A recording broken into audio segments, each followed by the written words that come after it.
আসসালামু আলাইকুম viewers, welcome back to my channel. Viewers, আজকে আমি ঘরে থাকা কিছু উপকরণ দিয়ে অথেন্টিক স্বাদের আস্ত মুরগির রোস্টের রেসিপি নিয়ে হাজির হয়েছি। তো এই আস্ত মুরগির রোস্টের রেসিপিটা কিভাবে তৈরি করা যায়, লেটস সি। আস্ত মুরগির রোস্ট তৈরির জন্য আমি এখানে একটি চিকেন নিয়েছি। চিকেনটা প্রায় 700 গ্রাম আছে। আর আজকে আমি পাকিস্তানি ককটা ইউজ করছি, আপনারা চাইলে ব্রয়লার কিংবা দেশি মুরগিটাও নিতে পারেন। এখন ভিউয়ার্স, মুরগিটাকে ম্যারিনেট করে নেব। তাই অ্যাট ফার্স্ট দিয়ে দেবো স্বাদ অনুযায়ী লবণ, দিয়ে দেবো ফুড কালার। আর ফুড কালারটা অপশনাল, আপনার ছেলে নাও দিতে পারেন। এখন দিয়ে দেবো লেবুর রস প্রায় 2 টেবিল চামচ পরিমাণ।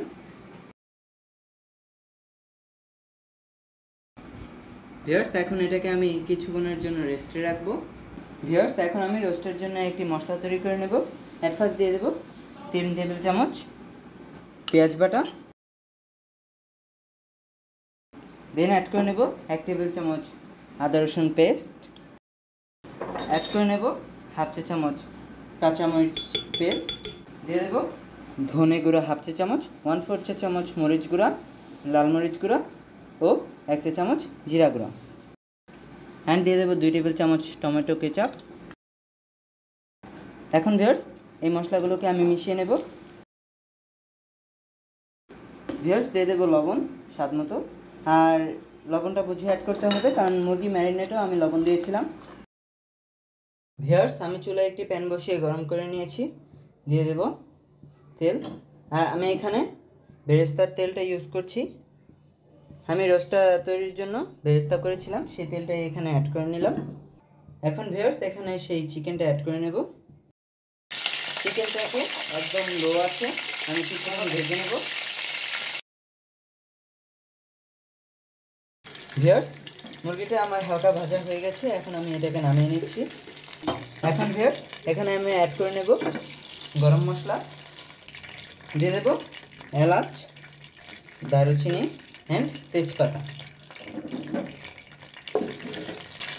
এখন আমি এখানে সেই তৈরি করে রাখা মশলাটা অ্যাড করে নেব। এখন ভিউয়ার্স, মশলাটাকে আমি হালকা কষিয়ে নেব।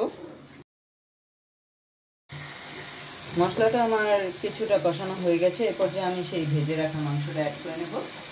এখন আমি এই মাংস ও মশলাটাকে ভালো করে কষিয়ে নেব। ভিউয়ার্স, মাংসটা আমার প্রায় কষানো হয়ে গেছে। এরপর যে আমি অ্যাড করে নেব পানি। ভিউয়ার্স, আমি যেই বাটিতে মশলাটা তৈরি করেছিলাম সেই বাটিটা ধুয়ে পানি অ্যাড করে নিলাম। এখন ভিউয়ার্স, মাংসটা সিদ্ধ হওয়া পর্যন্ত আমি এটাকে একটু কষিয়ে নেব। ভিউয়ার্স, এ পর্যায়ে আমি একটি মশলা তৈরি করে নেব। সেজন্য নিয়েছি 1 কাপ দুধ অ্যান্ড সাথে নিচ্ছি বেরেস্তা। এখন আমি বেরেস্তা ও দুধটাকে ব্লেন্ড করে নেব। ভিউয়ার্স, মাংসটা প্রায় আমার সিদ্ধ হয়ে গেছে। এখন আমি এখানে সেই বেরেস্তা ও দুধের মিশ্রণটা দিয়ে দেব। আর এই সময় আঁচটা লো টু মিডিয়াম থাকবে, কারণ এই মিশ্রণটা দেওয়ার সাথে সাথে ঝোলটা শুকিয়ে যেতে থাকবে। এখন আমি এটাকে ভালো করে মিশিয়ে দেব। আর দেখছেন ভিউয়ার্স, মশলার যেই গাঢ় একটি কালার ছিল সেটা আস্তে আস্তে লাইট হয়ে আসছে। এখন ভিউয়ার্স, এখানে অ্যাড করে নেব রোস্টের মশলা। আর এটা দিলে রোস্টের যে রিয়েল ফ্লেভারটা সেটা আসবে। আর ভিউয়ার্স, শেষ পর্যায়ে আমি অ্যাড করে নেব কাঁচামরিচ 3-4টির মতো। এখন ভিউয়ার্স, এটাকে আমি একটু উল্টিয়ে দেন আর মাত্র 6-7 মিনিট রান্না করে নামিয়ে নেব। তো ভিউয়ার্স, তৈরি হয়ে গেল আমাদের মজাদার আস্ত মুরগির রোস্টের রেসিপিটা। আর আপনারা চাইলে এই রেসিপিটা বিশেষ কোনো দিনে কিংবা বিশেষ কোনো ব্যক্তির জন্য তৈরি করতে পারেন।